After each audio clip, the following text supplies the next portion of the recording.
Order. The member for Chisholm's time has expired. Is there a seconder to the motion? I second the motion, Speaker. Seconded by the member for Ryan. I thank the member for Ryan. I call the member for Ryan. And I commend the member for Chisholm for bringing this motion about the Boer War to the Parliament. Mr Deputy Speaker, while the current generation's knowledge of the Boer War is largely based on movies such as Breaker Morant, like many families I have a special connection as my great-uncle Major Edmund Rigetti volunteered as a private to join Victoria's first contingent to go to the Boer War in 1899.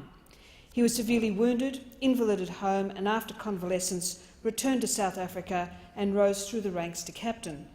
His revolver, stamped with a Q, is the only one of its kind in the Australian War Memorial. By way of background, Mr Deputy Speaker, diamonds were discovered in the Boer republics in 1869 and gold in 1886. This discovery and subsequent exploitation of the mineral resources was the ultimate trigger for the conflict. By 10 October 1899, the British government received an ultimatum from the Boers demanding that additional British forces be removed from the British colonies of the Cape and Natal. The ultimatum gave the British 48 hours to act, or the Boers would declare war. The British then sent out an appeal to their colonies for, quote, manageable numbers of dutiful military apprentices, company-sized units, preferably foot soldiers, that could embark by 31 October 1899 and be attached to the regular regiments on arrival. Australia contributed more than 16,000 out of the total 448,000 combat forces from the United Kingdom and other colonies for the duration of the war from 1899 to 1902. Lieutenant Colonel John Howes, AFD, recounted earlier this year at a presentation to the Royal United Service Institute, New South Wales, the story of one particular tragedy with consequences that possibly saved many Australian lives in subsequent wars. In June 1901, a newly arrived contingent from Victoria, the 5th Victorian Mounted Rifles, under the command of a British officer, Major Morris, with no South African experience, was tracking a party of Boers. On the 12th of June, they camped for the night, but unbeknown to the Victorians, they too were being tracked by another party of Boers. Major Morris personally placed guards up to 1 kilometre away from the encampment, where, in accord with the King's regulations and consistent with his experiences in India, he ordered the soldiers to erect their bell tents, stack their weapons outside their accommodation, and bed down for a good night's rest.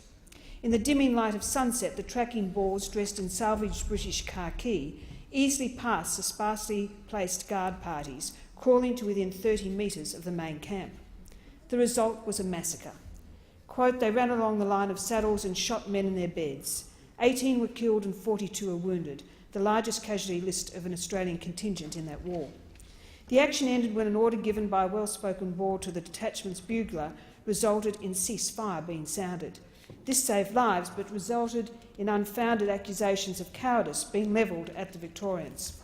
Australian troopers James Steele, Arthur Richards and Herbert Parry, who objected to fighting under the orders of a man who called the Australians cowards, were given a summary court-martial and sentenced to death.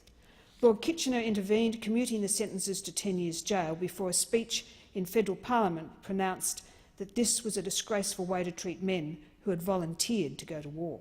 The men were ultimately released. Mr Deputy Speaker, this motion also has a great deal of local significance for my electorate. In May 2013, I received a petition delivered to me on horseback adjacent to Federation Stone. My colleague Senator Ronaldson, the now Minister for Veterans Affairs, and I were the recipients of a petition with more than 10,200 signatures calling on the then federal government to support a national Boer War Memorial on Anzac Parade. Mr Deputy Speaker, more than 500 Australians lost their lives in that conflict. The men and women involved in this conflict deserve to be remembered with a lasting and fitting memorial. I'd also like to acknowledge and pay tribute to the ongoing work of Miles Farmer and Queensland Committee Chairman Ron McElwain from the Sherwood-Indooroopilly RSL sub-branch. The Sherwood Boer War Cemetery was restored with Centenary of Australia funding and support from the then member for Moreton, Gary Hargrave. The names on the Boer War Memorial are also reflected in many of the local street names. Students from Corinda State High School take part in the Sherwood-Indooroopilly RSL's now annual Boer War commemorations on the 4th of February each year at the cemetery. The students also exchange messages with students from the Omelo High School, with whom they now have an ongoing linkage. I commend the motion to the House. Thank the member for Ryan.